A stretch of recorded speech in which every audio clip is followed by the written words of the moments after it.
All right, back with a review. I went and saw The Mummy today, and I think I can sum up my thoughts on this movie with laughing before I even get to this. I think I could sum up my thoughts on this movie with just this. Go back and you can watch the 1999 Mummy. You substitute Brendan Fraser for Tom Cruise. You got that's this movie, so you don't really need to pay any. If you got this somewhere, this is the trilogy set. Uh, Same movie, basically, just changing out some of the actors. It's a summer blockbuster action movie. It's disappointing from a horror kid fan standpoint, like myself, that I really wanted a horror movie. The action blockbusters. And I've talked about this before. They don't really. There's really no tension in the films because nothing's going to happen to the main characters. Nothing's going to happen to Tom Cruise. Nothing's going to happen to his female tag-along. And so it's all safe action. Lots of stuff getting blown up. Lots of epic type surreal explosions, cities crumbling. But they're always going to be fine, and that's kind of the drill on a lot of these action movies. So it's just a tensionless kind of parade of CGI and action that doesn't really have any meaning, I did like the first, I don't know, first 20, 30 minutes, the setup I thought was very good. It's a well-made movie. It's technically good, along the lines of the Marvel Universe type movies or DC Universe. It's just a straight up action blockbuster that it's really just a reboot of the 99 Brendan Fraser film. I'm not a big fan of Tom Cruise, I'll be honest. And I think he tried to put in it, but he just doesn't seem to fit this scenario. He plays this army reconnaissance guy that's also kind of a thief. He's using his opportunity within the army to steal relics and sell them. Stumbles across the mummy's tomb. It's a female mummy in this, and I thought she did a very good job. Sophia Boutella. I thought she was good in this. I really enjoyed her portrayal.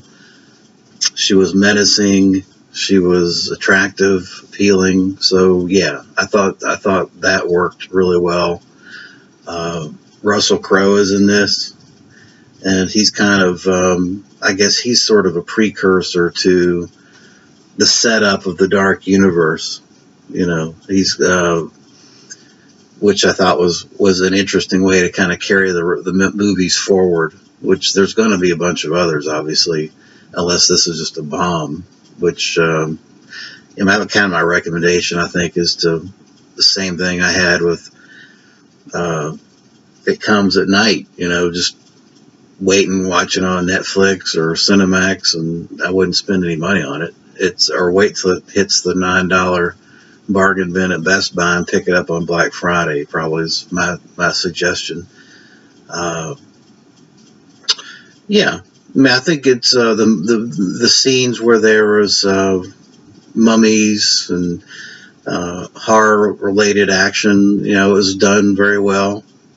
Scenery was good, competent. But again, it's just kind of a toothless horror movie from the vantage of a horror movie.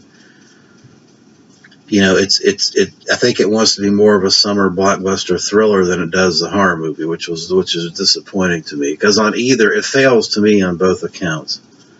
And mainly it fails from my standpoint, not so much from the the storyline perspective, although there was like 6 script writers for this thing, I don't know that was so much a failure, and that it's just fail. For me, it fails on a level that many of these summer blockbusters fail. There's just nothing's going to happen to the main characters, so why? It's not that big a deal. It's just kind of something. It's just eye candy to watch, but you're not really engaged in it. It's not a thing where, from a character development perspective, you care about these people. There's a potential something bad's going to happen, and you're drawn in. There's none of that. It's just, and I don't know why they keep churning these things out, other than I guess they make a lot of money. People want to see this stuff. My other gripe, I don't want this to turn into a rant, because that's not my style. I mean, it's a movie. It's entertainment. The only other gripe that I would say is that I don't know. I really am getting tired of seeing these epic storms, windstorms, explosions that are taking down half the city as the lead characters run 5 feet in front of the action on a green screen. I mean, how many times are we going to do that? Over and over and over. Every movie is just particularly these big blockbusters, Exodus, Gods and Kings, and Mummy. You've always got this massive scale storms or explosions. The city's crumbling around, and the characters are 5 feet in front of the action, but they're always just right in front of the big windstorm. My God. I mean, is that just, it almost feels like some computer programmer in Hollywood kind of has that template already built into it, almost like a software interface, and this is our standards. This is our standard epic scene.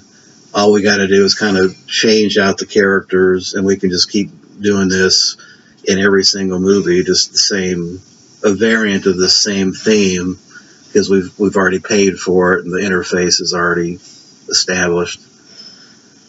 My gosh, it's just very tiring. It's not very interesting. It's boring. I mean, so that's it. It's not a bad movie. It's not a good movie. It's just it's there. It's kind of a visual entertainment, and when you're done, you're done. It's nothing. You're not going to take anything away from this film, earth-shattering.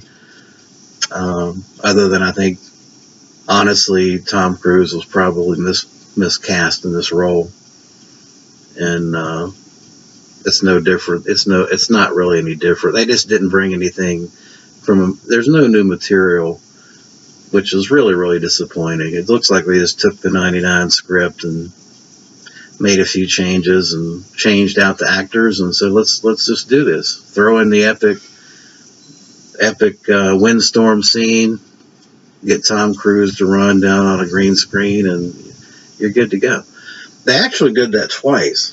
So they did it. You got the epic windstorm, which we have in every movie, right? The big windstorm, and they're 5 feet in front of the windstorm, and they always get the safety, right? There was a scene where they're in this museum, and all this glass is spraying, very much the same setup. Glass is just shattering and spraying, and trillions of pieces behind them. It's always 2 or 3 feet behind them, and they're running for cover, and the glass is following them, but they're always safe. That kind of deal. So they did it twice. I guess it just works so well, and people love to see that they couldn't just do it once; had to do it multiple times. So, yeah, I think, and actually most trailers have that. It's like I said, it's got to be some standard template that they've just got it all set up and on a green screen on a computer, and they can just change it at will. So yeah, I would not spend any money on it. I would just maybe wait about a year, wait for Black Friday, and pick it up for $6. disappointing start to the Dark Universe, but let's hope for better when they do Frankenstein or Bride of Frankenstein or potentially the Werewolf, Wolfman, which, based on this film, there's a potential I could see that happens as well. So, yeah, that's it. And I hate to spoil people's parades on this. I know a lot of people are looking forward to a reboot of the classic Universal horrors, but you're likely to be disappointed if you're anything like me, is from a horror fan standpoint. That's it, and I hope that this didn't turn into a rant, but it almost feels like it. Thanks for watching.